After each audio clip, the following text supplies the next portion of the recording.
بسم اللہ الرحمن الرحیم۔ شروع اللہ کے نام سے جو بڑا مہربان نہایت رحم والا ہے۔ رحمت بنا کر بھیجا گیا۔ حضرت ابو ہریرہ رضی اللہ تعالی عنہ فرماتے ہیں کہ رسول اللہ صلی اللہ علیہ وآلہ وسلم سے مشرکین کے لیے بد دعا کرنے کی درخواست کی گئی۔ آپ صلی اللہ علیہ وآلہ وسلم نے ارشاد فرمایا، مجھے لعنت کرنے والا بنا کر نہیں بھیجا گیا، مجھے صرف رحمت بنا کر بھیجا گیا ہے۔ صحیح مسلم۔ جہنم کی آگ۔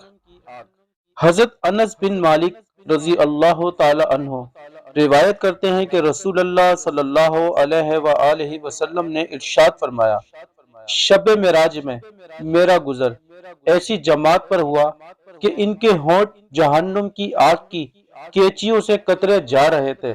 میں نے جبریل علیہ السلام سے دریافت کیا کہ یہ کون لوگ ہیں؟ انہوں نے بتایا، یہ وہ واعظ ہیں جو دوسروں کو نیکی کرنے کے لیے کہتے تھے اور خود اپنے کو بھلا دیتے تھے، یعنی خود عمل نہیں کرتے تھے، حالانکہ وہ اللہ تعالی کی کتاب پڑھتے تھے۔ کیا وہ سمجھدار نہیں تھے؟ مسند احمد۔ انتڑیاں نکل پڑیں گی۔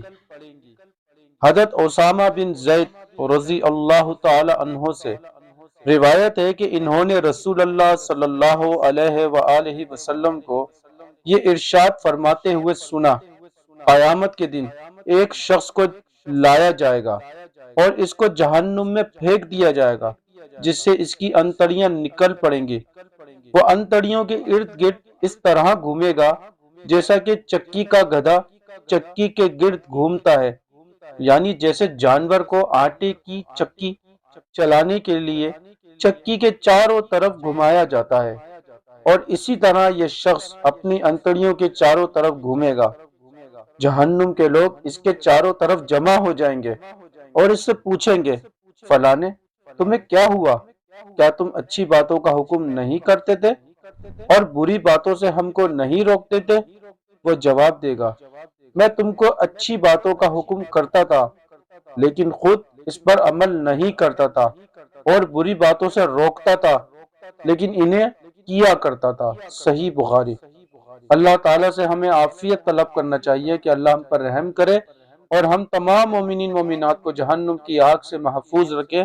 اس ویڈیو کو لائک کریں، چینل سبسکرائب کریں۔ اللہ حافظ۔